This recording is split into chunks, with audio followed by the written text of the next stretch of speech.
Assalamualaikum warahmatullahi wabarakatuh. Baik, terima kasih banyak. Yang pertama, kedua yang pertama. Ya, ahli rukuk waktu ini tidak lipat lagi tangan. Adakah dalilnya?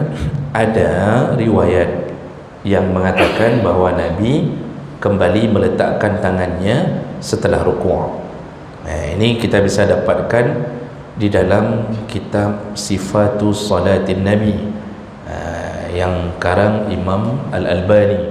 Itu disebutkan di situ salah satu riwayat yang mengatakan setelah rukuk Nabi kembali meletakkan tangannya seperti waktu sebelum rukuk atau seperti waktu bacaan sedang berdiri.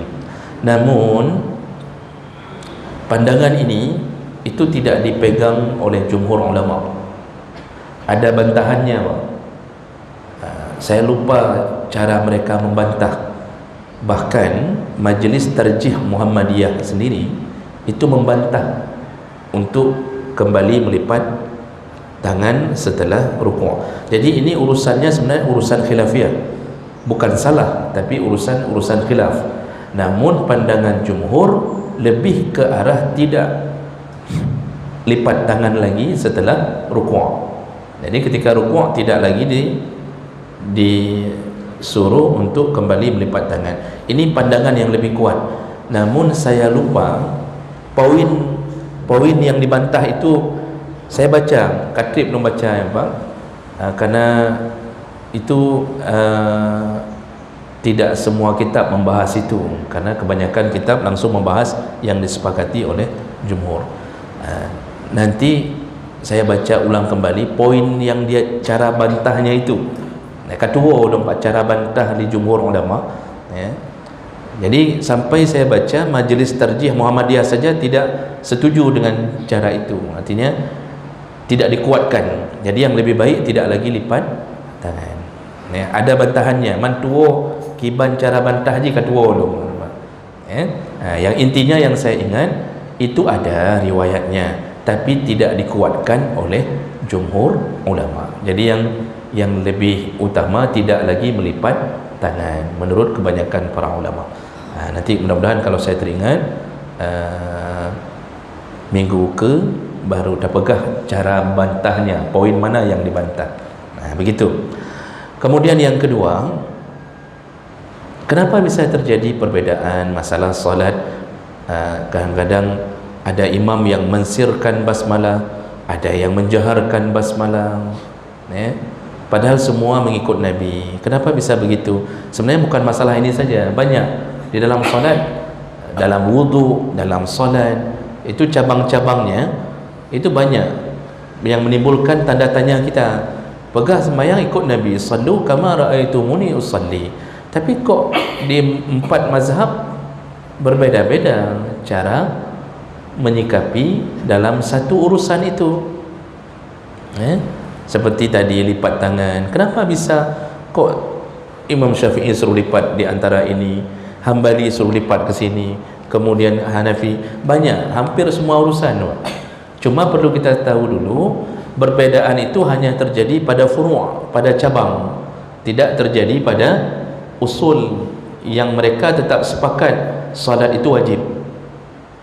Itu tetap sepakat. Yang terjadi perbedaan pada furu'nya, cabang-cabang. Makanya rukun salat saja berbeda-beda. Jangankan yang sunnah, rukun salat yang beda. Di sisi mazhab Syafi'i 13 tanpa tumakninah, dengan tumakninah 18. Di sisi mazhab Hambali 14. Di sisi mazhab Maliki 22 rukun. Mudah-mudahan saya tidak salah. Itu berbeda-beda. Kok bisa beda lom? Kan begitu. Banyak sekali Pak. Bahkan yang kita mungkin tak pernah dengar, Al-Fatihah di sisi mazhab Hanafi itu bukan rukun.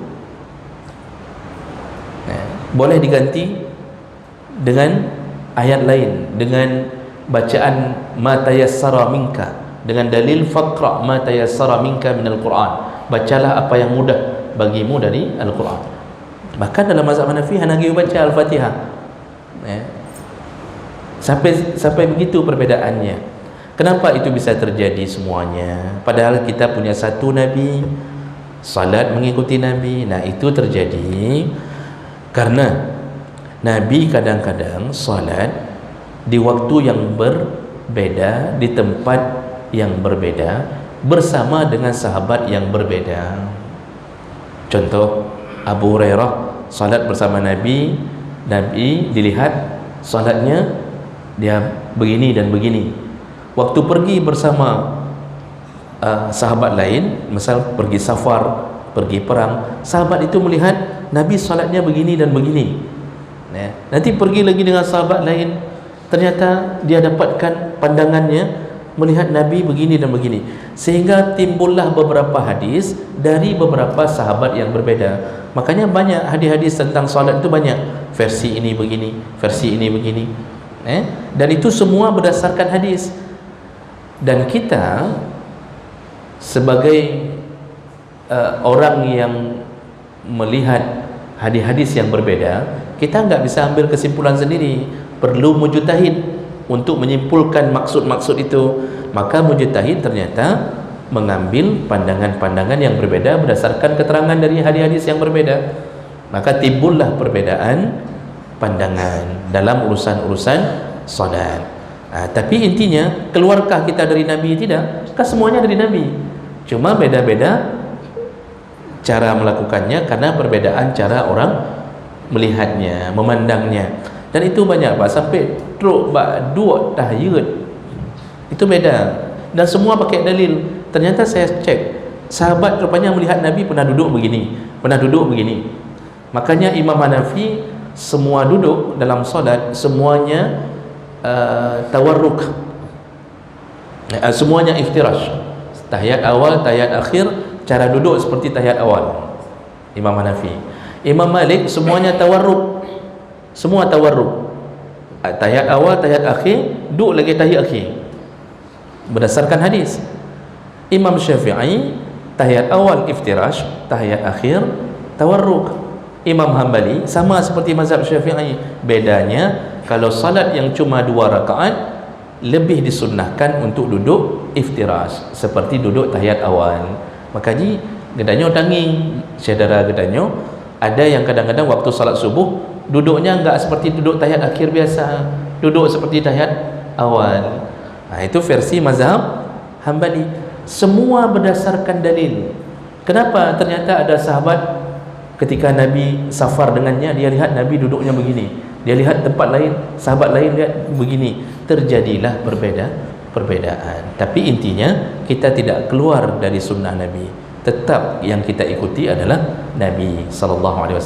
Dan sekaligus itu menunjukkan Nabi ingin meringankan urusan itu, lagi nyojud, lagi jihpihjud. Jadi ini salah satu keringanan.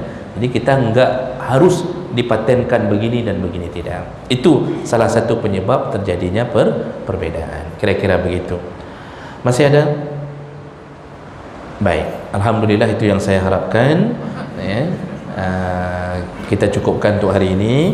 InsyaAllah kita sambung kembali di pertemuan yang akan datang. Semoga yang hadir Allah catatkan pahala, Allah kirimkan keberkahan ke rumah, dan semoga Allah kumpulkan kita kembali di dalam surganya. Amin ya rabbal alamin. Subhanakallahumma bihamdik, asyhadu an la ilaha illa anta, astaghfiruka wa atubu ilaik.